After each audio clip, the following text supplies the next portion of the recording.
Hi guys, in this video I'm going to briefly describe my latest build based on a Iflight iX4 frame, which is for 4-inch propellers. And a distinctive thing about this frame is that the rear arms are narrower, if you like, not as wide as the front ones. And then I will play some flight footage so you can see this thing flying.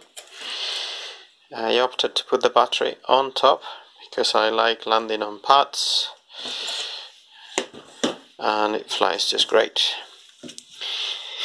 So we'll briefly go through what's on it.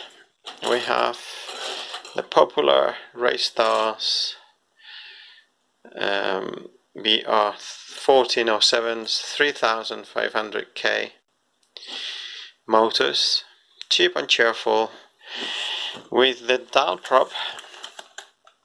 T4045. I believe these ones are called the V2s. I'm not 100% certain of that. But these propellers are lighter than some of the others 4-inch props that I do use on more powerful motors. Then, since these motors are not as powerful as the others I have, the likes of 2205's RCX motors, I opted to put lighter propellers such as this one, and actually they work very well. I really like these propellers. In terms of camera, we have the Runcam Split, which I've used for the first time,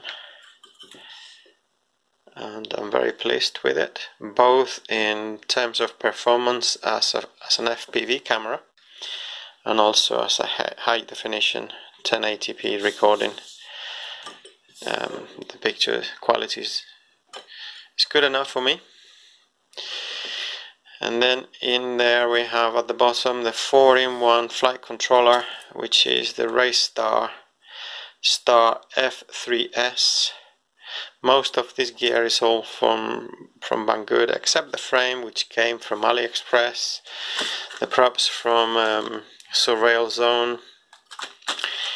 I have bought all this at full price. I'm not sponsored or make any money out of this. Then we have, in the middle, we have the board for the Runcam Split. You might be able to see the memory card in there in the green and white. So that middle board is the Runcam Split controller, with all the goblins for the camera are. Then on top we have the VTX, which is a Panda VTX version 1 from Banggood as well, and the receiver, which you can see there, is a Iflight iX4 or something like that, I think it is. You know, the usual S.BUS. So that's my VTX antenna there. Sleeve dipole.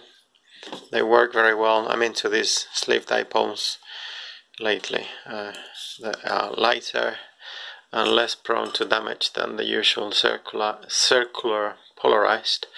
And then on the side we have the two for the receiver. And it's very light. I haven't weighed the quad yet, but I think it's probably in the region, all up in the region of 300 grams or something like that. I'll put the information on the video description. And in terms of batteries, what I'm using is this excellent 800 milliamps batteries from Banggood, I think. Yeah, the Dynogy 865Cs 4S. They work very well. I bought 3, and recently, I think yesterday, I ordered another one these little batteries are light, and yet they hold. The voltage doesn't sag. They hold the voltage pretty well, and they go very well on this size quad. Not too big, not as big as others that I have. 850, this is way chunkier, and these ones are not nowhere as good. These ones drop the voltage very quickly and badly. I'm not very happy with these batteries at all, but never mind. So yeah,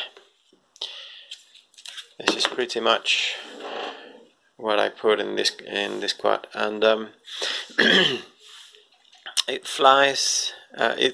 To my surprise, I found it to be very floaty, almost as a 5-incher, without a heavy camera on board. So for a 4-inch quad, I found it nice and floaty, not too floaty, nimble, light. These motors are not, I'm aware that they are not the most powerful on the market, but they have plenty of power for me, for what I do, which is just occasional FPV flying. I'm not a top pilot, and I just go out and have some fun as and when I can, and they are perfectly adequate for me.